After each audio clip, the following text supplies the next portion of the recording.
All right, so I want to kick us off with Bob. I have a question for you. So, Celularity's approach harnesses the unique therapeutic potential of the placenta to develop allogeneic cellular therapies at scale, with a focus, of course, on quality and economics. Given the growing interest in non-viral methods for genome engineering and cell and gene therapies, share a little bit of the following with us if you can. So, which non-viral gene engineering tools is Celularity currently using or exploring?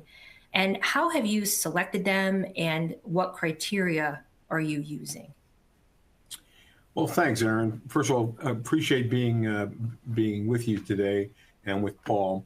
Celularity has been working on using our platform of placental-derived cells as well as biomaterials to develop novel therapeutics. And it's very, very clear over the last decade the opportunity to use tools on these cells in order to enhance their specific behaviors and biological activities, as well as potentially customize them for different clinical conditions, has led us to look at non-viral approaches such as CRISPR-Cas9 and other CRISPR-based non-viral genome editing tools. But we're very open to the technology because we see the tools being applied to cell therapy evolving as rapidly, if not more rapidly, than even the cellular platforms. For us, the primary considerations for these tools are how much do they cost, how safe will they be in clinical applications, the efficiency of their use in the manufacturing environment, and stability. Ultimately, the ability to maintain that edit that's created. So for us, that's how we look at these tools. Excellent, thank you. Paul, I want to offer the same question to you. So Beam is a biotech focused on developing precision genetic medicines using base editing technology. Now, the core technology is base editing, which is a proprietary gene editing approach that enables precise, predictable, and efficient single base changes in DNA without making double-stranded breaks. Now, you have delivery methods including ex vivo and in vivo. And so from your perspective, what non-viral approaches have you used for genome engineering of cell therapeutics? And same question to you, how have you selected the non-viral approach for genome engineering, and what criteria do you use? Thanks, Aaron. And I want to start by echoing Robert's comments about it's a pleasure to be here, and thank you so much for having me. It's a really exciting time in genome editing with the real explosion of tools that are available out there for doing all types of non-viral approaches to editing the genome. Each, I think, tool has its unique advantages and disadvantages in terms of what we work on at Beam. Obviously, we're very focused on base editing, which we think has distinct advantages in terms of high productivity edits compared to nuclease-based approaches, where there's more of a heterogeneous range of outcomes from those types of approaches.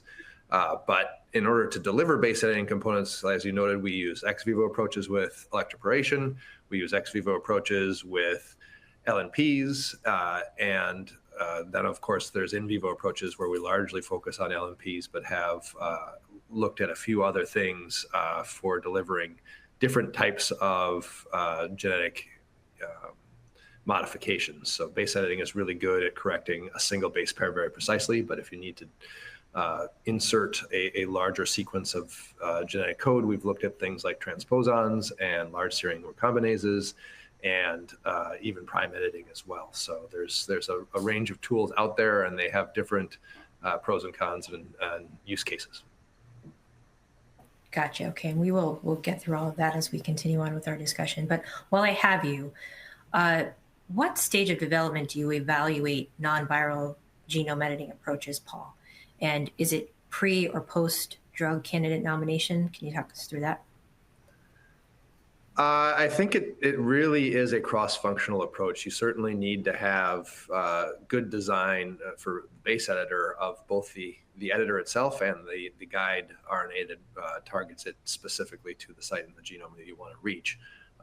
But depending on the indication, depending on the product profile that you're developing, you need to, in tandem with that, ensure that you can get the base editor to the cell types that you want to edit. And so we consider it before drug candidate nomination. It's something that we work on in discovery, and then we get the development teams involved again before DC nomination to start to understand what the research team is trying to do and how we can achieve the goals of the target product profile. Sure. Okay. And Bob, I want to ask you the same question, but perhaps, apply it to Celularity's purpose. What stage of development do you evaluate the tools, pre, post-drug? How does it apply to Celularity? I think that what our team attempts to do is identify a strategy, a gene modification strategy that they believe will have clinical utility, such as knocking out a specific gene or knocking in a specific trait that we believe is going to enhance biological activity in a clinical indication.